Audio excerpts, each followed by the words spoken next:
Lost to them, innit? No, you know what he said the other day? Ajax of our French team. Oh no, that was a shambles. You said Ajax is a French team. You said PSV is a French team. I'm starting to believe you shouldn't be on a sports talk show if you don't know your common knowledge. But technically, though. Technically, what? Okay. So if you add the physics together with the scenario, Okay. it don't make sense. Pi R squared. When I seen Ajax play against France in the League 2 professional league. Ajax played France. Yes. So a club played a country.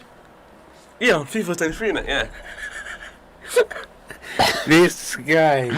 But no, the big man thing though, I seen Ajax play against France. No, so again, Ajax played against PSG on a Champions League game, and I thought it was true with it. Were they playing on grass or concrete? On the video, they played on sand. I can't lie. On sand. Yeah, there's hella views and all that. There's hella. Who had the best football boots? Hella fools. I think it was the referee. Oh, them leather ones. The leather ones. The retro boots. Although you play football yourself. No. You Oh yeah, he played football today morning. I've got a video of you playing football though. He played football, he scored 2 goals, you know. Abdullahi played football and scored 2 goals. But technically, Mashallah. if you're realistic, he was in goals, so it means. But do you have like a good like aesthetic body like off of football? Oh yeah, I'm like 6'6". His defense is actually sick, bro. No, to be fair, you are 6'2". That's what I'm 6'2" and a package. Like, I was in the warehouse. Hella forced. I'm joking with that. Hella forced. But a couple of days ago on where I work at, this brother Guy while over here was getting excited after certain people saying comments about him at the game. So one of the guys in the gym said that he was a best striker, best CDM, and best centre back of all times. On FIFA? In real life, of course. But again, allegedly, he wasn't telling the truth. But today's performance, he had 4 opportunities to score. And all of them went in. And all of them, the ball, he didn't see the ball coming out of nowhere. Basically, he was goal hanging, just kicking the air. And apparently he scored 4 goals. Amazing behaviour. Okay, so compared to him, how are you a much better player? So, because my physique is immaculate, and I'm the best striker in the world, and I think this guy's better than me. That is a very nice, generous way to talk about your friend. I don't claim anyone nowadays. I'm a good dude, mashallah. You got a nice Megan as well. Oh yeah, I did. He megged a few people. Who did you meg? Nabil. You're lying. Yeah, wallah. And you got the ball back. Twice. Yeah. You made the same person twice? Yeah. Liar. Ask him. It was peak. Basically, the ball came in, tried to head for it, and then he went down. I went for his legs. Now I'm facing the other way, and he's chasing behind me. I reversed it back into him, and he went through his legs, and I walked around him, and then I just give it to the keeper. I stopped dying after that. And then people were on my legs, people are very excited for me, alhamdulillah, and I was very motivated to play again. So now next week, inshallah, I'm not coming football. So do you reckon with you being 6'4", I couldn't Brazilian fit the ball over your head? No, you couldn't. I can. Because we don't understand. No, Because you didn't have to header a ball. You could, because he's a bit slow jumping up and down. MashaAllah, tabarakallah, you have a very big forehead. That your hairline's receding all the way to 2024. But you still can't header a ball. But that's a good thing. But you can't header a ball. But that's a good thing. It's not a good thing you can't header the ball. No, because you said 2024. So my forehead is receding forward, which is amazing. MashaAllah. But yours, MashaAllah, you went all the way to Zambia. But I can header a ball. You went all the way to Zambia to get cow Mauritian and then to put on your hairline to make it straighter. Absolutely immaculate behaviour. And I heard you went to Turkey as well to learn how. That's peak. Turkey? Yeah. Let's go together. No. But we should go together. We'll get our hairlines back. yeah, to be fair, I wouldn't go Turkey, no. Why not? I would go Somaliland, you get me? But back to the story now. What's there to do in Somaliland? For the people out there that don't know what happens in Somalia. Technically, I have no clue. Yeah, do you get slums in Somalia? Of course. Every single country in Did they Africa play football? slums. Did they play football there? Allah. In Somalia? But deep. Why is there no Somalis in the Premier League? But there was in Liverpool. What the hell? He's not in the Premier League. What was Premier League? Premier League 2. Don't count. No, he was in the second one. He was in the first. He was in the sub for the second one. But something happened to him. Apparently, he had beef with the club. He got kicked out. Something like that. But yeah. So where's he now? He's playing for some madrasa club or something. What's a Madrasa club? Can you give us an example of how a Scouser sounds like? Because you're always in Liverpool. I don't know, like. Yeah, Schlad. Yeah. You want some food, lad? Come back like, oh, no, something like that. Or like, mostly spitting, I can't lie. They just spit at you. Yeah, no, mostly coughing or something like. But again, I can't say that because man's a civilian from Leicester, you get me? But again, the thing is. Does this have an accent, do you think? I don't know, because if you go London, they sound way more posh than us. If you go Liverpool, they sound more. But you know, if you go sound more posh, are you okay? No, you know, like the outskirts of Leicester. No, don't. They say, hi, mate. May I please rob you? No, on the outskirts of Leicester, they sound a bit more posh because they're a bit more richer, innit? Guy, are you posh? Of course, mate. Oh no! Hello, very posh. So a couple of weeks ago, with the first couple of weeks when I started this cupping, this radio thing, I was talking about how I was doing plumbing. My brother on my right, this carpeting. Explain the logic, please. There is no logic. But you do carpenting, Guy? Yeah. Carpenting. In college, are you? I've never heard of carpenting. Carpentry. Carpentry, that's right, yes. Carpentry. Carpentry, yes. Yeah, yesterday Abdullahi was telling me like in a few years' time we should open up our own business. He's the plumber and I'm the carpenter. That don't work though. It could work. You know. It could work. But technically, you'd waste time. No. Nowadays, I think he'd just waste half the time on Snapchat. But nowadays, guy is on the job today. But nowadays, there's been a new type of plumbing which is called underground heating. So basically, in some scenarios, I'll have to remove the carpet off. But then you still need to go underground to go find your brain. Why underground? Why not in the heavens? Solid. Hello, folks. Did you know? Carry on. What are you saying? Underground heating? Underground heating. Oh yeah, carry on. Yeah, underground heating. What is that? It's underground heating. It's in a word, man. Yeah, but how did you do that? How did you get into it? I just moved the carpet in it.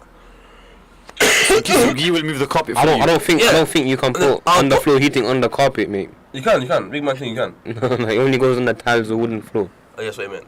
Yeah. But again, sometimes I'll remove the carpet off. Like, he'll remove the carpet off of me. I travel like 35 minutes. Put the carpet off of me. How are you going to travel if you don't have a car? But that's nowadays who needs to drive. That's very true. Yeah, nowadays buses. you catch the... He'll walk around with all his tools in it. No, he'll be carrying his tools with an e-scooter.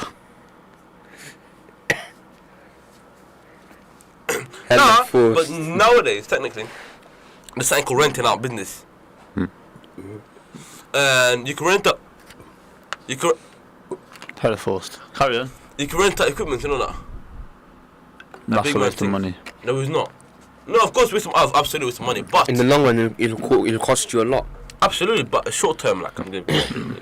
But if a client's paying you £100 for the job, and the tools cost £200 to rent. But that's stupid though. But again, in them scenarios, I won't get £200 per day. I'll get £200 per week or something. No, but then that's only if you get clients. But that's the thing though. I'll make sure I get clients. So basically, so someone asks me like tomorrow, I need to list my thingy, my heater. I will say I'm unavailable. The earliest I can do is the next week Monday, and they'll say if they say yes, they say yes, and in that week I'll have a booked in of Monday to Friday. Well, okay. See, but yeah, of course that's the goal. But again, nowadays, life is tough. Inshallah, you reach your goal. Wish you all the best. Absolutely. Thank you for me. But did you guys know that Bash has his own company as well? Do I? B Solo Hijama. There we go. MashaAllah. Free promotion and that. It's not promotion. No promotion. Got business out there. Cheapest cupping in Leicester. No, we're not cheap. But it depends what you're doing in it. We've got high quality, but for reasonable prices. That makes sense. Instead you say cheap, because cheap nowadays could mean shit. On his leaflet, he got it printed as cheapest in Leicester for cupping. Yeah, but again, that was an error due to not an error. Friends. It was a learning curve. It was a learning curve. That's right. But we are a very established business, and we provide the best service. But no, going on to the fact, let's talk about advertising.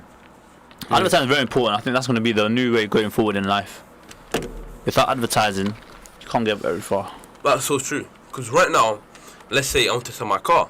My Audi A4, 2 turbos, twin engine with 14 wheels. If I want to sell that, it would be highly impossible. But if I advertise it the correct way, I could sell it to like an ex-billionaire in Malaysia or something, and I give it to him and he would buy off me. You get it? So in them scenarios, marketing and business is very good. Marketing and business. We'll continue this conversation. Let's go and come back after a quick break, inshallah. Assalamu alaikum. No remorse, no feeling, no this thing to sacrifice. All right, let me put my feelings aside. Let me give that person the benefit. Let me overlook. Have feeling for somebody. Never mind making ibadat in abundance. We don't even read the 5 faraz namaz. Allah Ta'ala is offering us so much, He is doing so much for us if we come for that namaz. We don't even avail ourselves for the 5 faraz namaz. A certain poet, he put it very well. Hazrat says this poetry should be memorized and it should be remembered all the time. So the poetry is in Farsi, in Persian, but the translation is here. That look at the karam, look at the grace and the lutf. Lutf is the favor. Karam is the grace, lutf is the favor.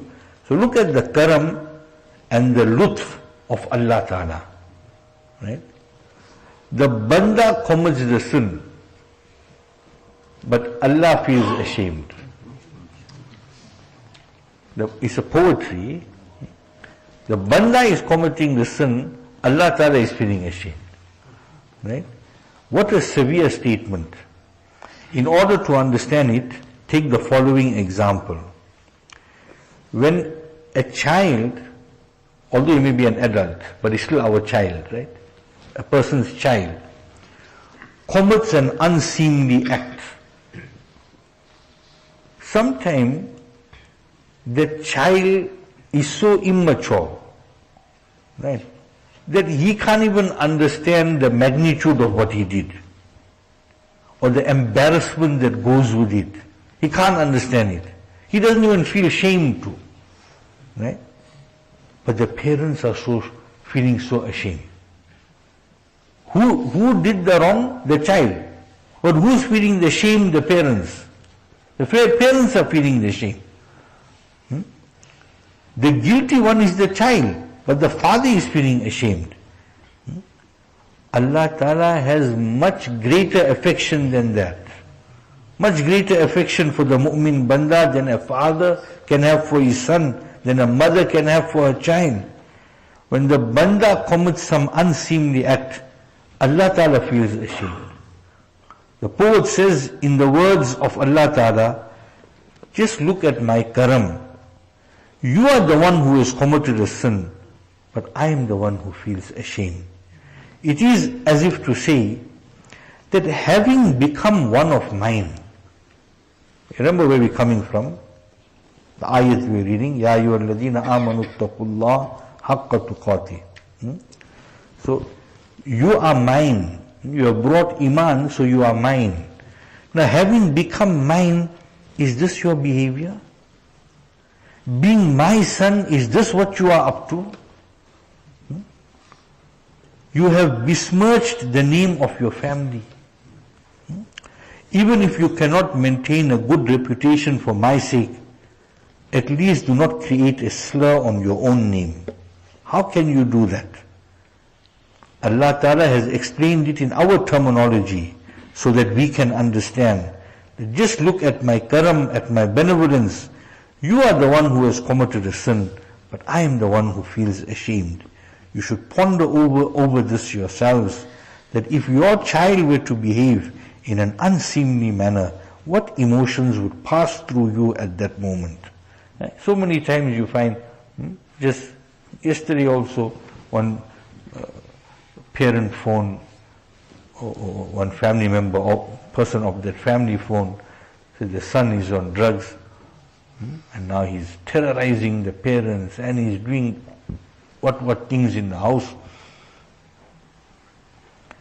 So the father is still saying, I don't want to tell his siblings because they all finished write him off. They getting upset with us that why we still now giving him a chance and spending money on him and giving him now you deserve it now. Now all this, what he's doing, you'll deserve it because you don't want to listen. We're telling you, get him locked up. Get him out, throw him out.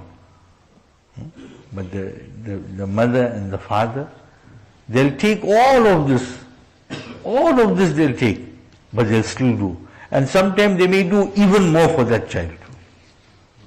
Because that child got a problem, they'll do even more for that child. So what emotions go through a parent when the child is doing wrong? So being a mu'min, it is like metaphorical, that you belong to Allah, you are Allah's. And where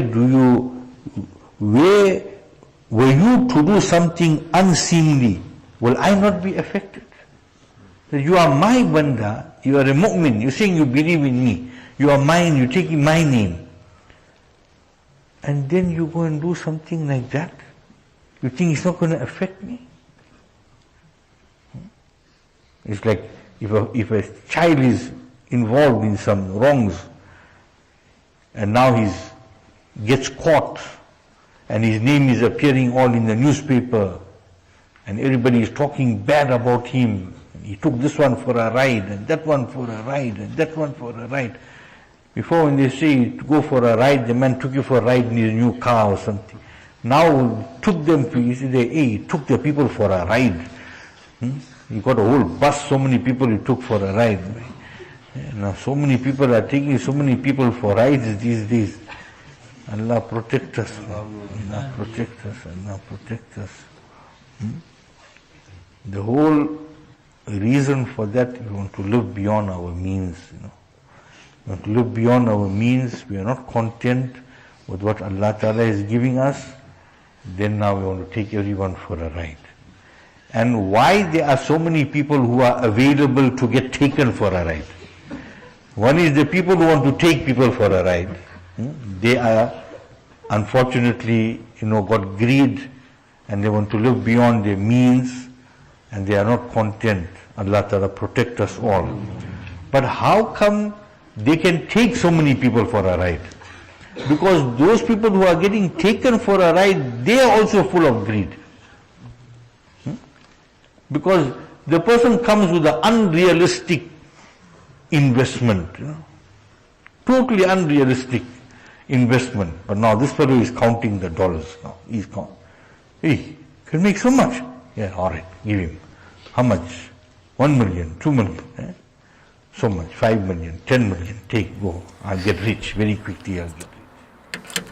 Assalamu alaikum wa rahmatullahi wa barakatuh. You're tuned into the sports talk show with Bashir and Abdullahi, and today with our guest speaker Hussein.